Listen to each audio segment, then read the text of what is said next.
I don't know how he could make his case that he cares any more than that by his outward emotion on the screen. Yeah, it was an incredible interview, Scott. I urge everyone to go online and watch the whole thing.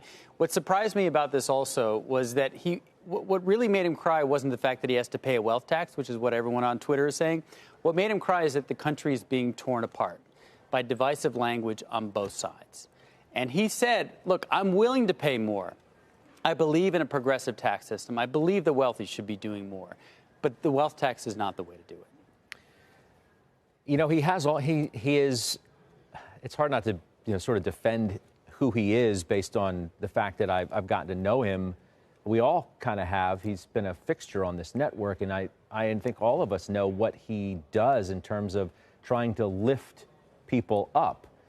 This conversation really is about that at the end of the day. It's about trying to make capitalism open to everybody and have it, maybe it does need to be fixed. Yeah. But give everybody a chance to be as successful as he is and Dalio is and these others who he wrote about and who've spoken on the issue. He's giving his money away. He has the Cooperman College Scholars. He's sending 500 kids to college. He believes in access to opportunity as much as anything else. He's doing his part. He said it himself.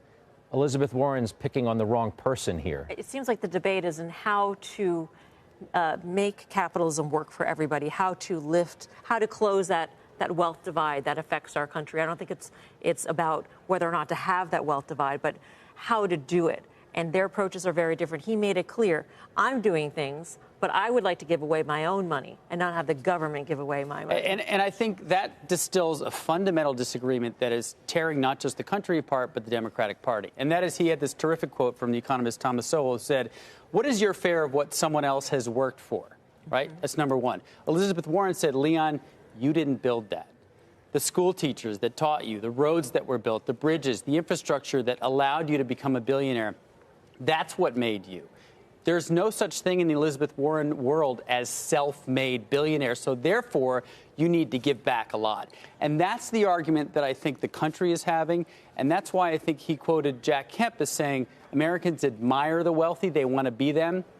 I don't know if that's as true today, certainly in the Democratic primary season, as it was years ago. This whole issue around these two words of fair share are really the lightning rod when it comes to this conversation, because as Cooperman says, fair share, I'm giving away everything. I've done everything that I can in my life to be a success and then give back.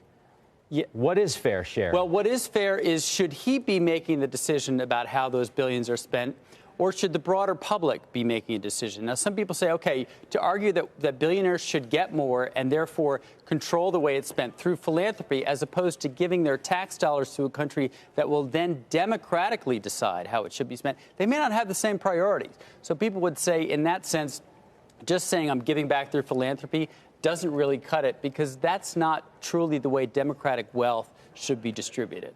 And that's the argument on the other side. Yeah. But you're right. Very few people have done as much as him and the people he named to improve the lives of those at the bottom. There's also part of this conversation, and this snark on the other side of it is, oh, you say you're so charitable and you give so much money, so you think you deserve like a break or something like that, or you want sympathy for it. Or praise. Praise. That's not what any of this conversation is in any way about. He's only saying these things because he is forced to at this point. He's being called a deadbeat. Right. So he's defending himself, and I think justly in this case. More to come. Yeah.